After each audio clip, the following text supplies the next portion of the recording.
Hey, what's going on? I'm Matt O'Leary back with another video, and today I'm going to be talking about my expectations for the defensive line. But before we get started, I just wanted to mention that you can follow me on social media at Matt O'Leary NY.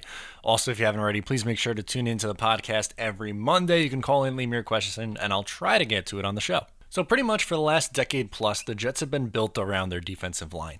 It hasn't necessarily resulted in a lot of positive seasons, but without a doubt, year in and year out, the New York Jets are going into the season with a relatively good defensive line, and I think this year is no different. The projected starters for the defensive line are expected to be Quinnen Williams and Henry Anderson as the ends, and Steve McClain as the nose tackle of a base 3-4 defense. So we'll start with Quinnen Williams, work our way across with the starters, and then I want to talk about some rotational pieces as well that the Jets have because they do have really good depth at this position.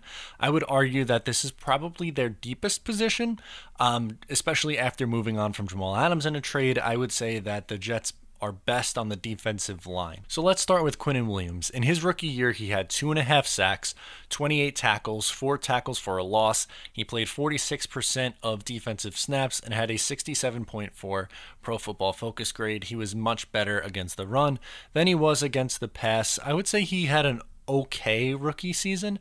It wasn't brutally bad. It wasn't great. It didn't jump off the page. It was okay. My overall takeaway was that he didn't do enough to jump off the page as a third overall pick. By no means am I saying that he is a bust. By no means am I saying that he is a bad player. I thought he had an okay rookie year, and I was hoping for a little bit more value from the third overall pick in his rookie year. Now, I expect him to take a significant step forward, not in just the run attack, which he was pretty solid in. I think he plays a higher percentage of snaps, and I also think that the sack numbers begin to go up as well, like we saw at Alabama. So I think he's going to play somewhere around 75%. You know what? I'll say 78% of snaps. I think he's going to lead the way for the defensive line. I think the other two positions are going to rotate a little bit.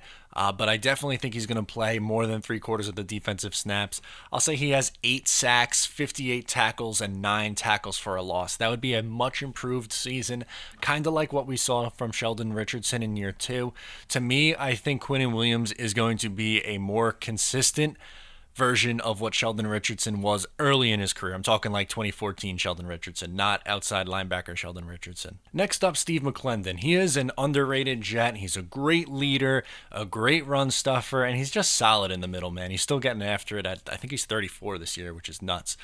He had 2.5 sacks last year, 36 tackles, 10 of them for a loss, 42% of snaps, and an 81.3 Pro Football Focus grade. He was solid. You really can't talk enough about how much of a leader he is on the defensive side of the ball. Without C.J. Mosley, you could probably make the case that he is the leader of that defense now. Jamal Adams gone as well. I would say that Bradley McDougald, Avery Williamson are definitely leaders on the team, but Steve McClain, to me, is a no-doubt captain for 2020, a solid and underrated part of the interior of that defensive line.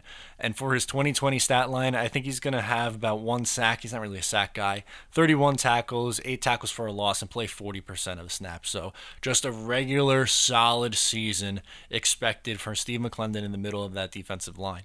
Next up, there's Henry Anderson, who really had a down year after jumping out of the page in 2018 with the New York Jets. Last year in 2019, had just 1 sack, 25 tackles, 3 tackles for a loss on 41% of the defensive snaps. He had a 55.8 Pro Football Focus grade.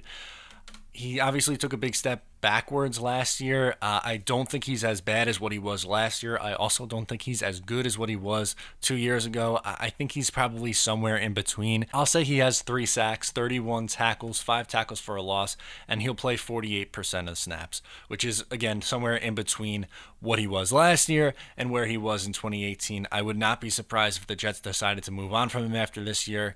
You would get out of it for very little penalty, and he's obviously, I would say, a replaceable piece as we're going to go through now and talk about some of the other guys the Jets have in the mix as rotational players. First up, we got Kyle Phillips. He played 15 games, started 4 of them, had 1.5 sacks, 39 tackles, 7 tackles for a loss. He played on 50% of defensive snaps and had a 66 overall Pro Football Focus grade. He was impressive for me. I wasn't expecting a whole lot out of him, but he was solid. I mean, he's not a phenomenal player by any stretch of the imagination, but if he's a depth rotation rotational guy coming in.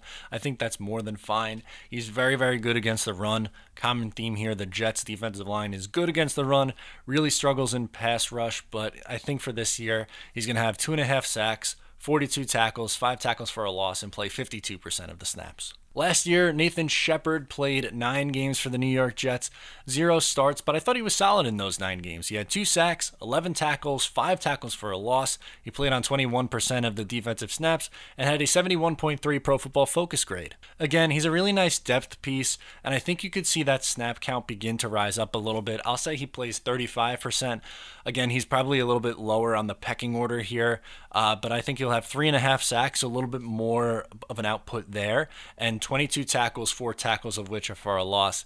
Again, if he's a rotational piece that you're able to find in the 3rd round, not a brutal draft pick from Mike McClain. And lastly, one of the more underrated Jets, Fatukasi. He played 14 games last year, started 0 games, had 1 sack, 27 tackles, 7 tackles for a loss, 35% of snaps he played, and had an 81.6 Pro Football Focus grade. He was excellent against the run, and I think he is going to be a long-term starter for this team after this year. I think Steve McClendon is either going to retire or leave after this year, and then the Jets are going to get Fatukasi to play on the interior of that defensive line, have Quinnen Williams play on one side, and then figure something out, whether it's Nathan Shepard or Kyle Phillips, somebody else on that other side of a 3-4 defense.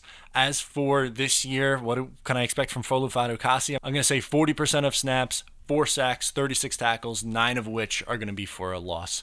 So there you have it. When you look at the New York Jets, on the defensive side of the ball especially, a strength of this team, the defensive line. I would argue that it's been one of the strengths of this team for a long time now. Again, like I said in the beginning of the video, it hasn't necessarily resulted or yielded a bunch of wins, but I expect this unit to be solid again. Greg Williams did a really good job, I thought, with this team last year, and I think they're going to have relatively good success this year as well. Let me know what you think in the comments down below. Once again, you can get at me on social media at Matt O'Leary NY. Thank you so much for tuning in today, and I'll talk to you next time.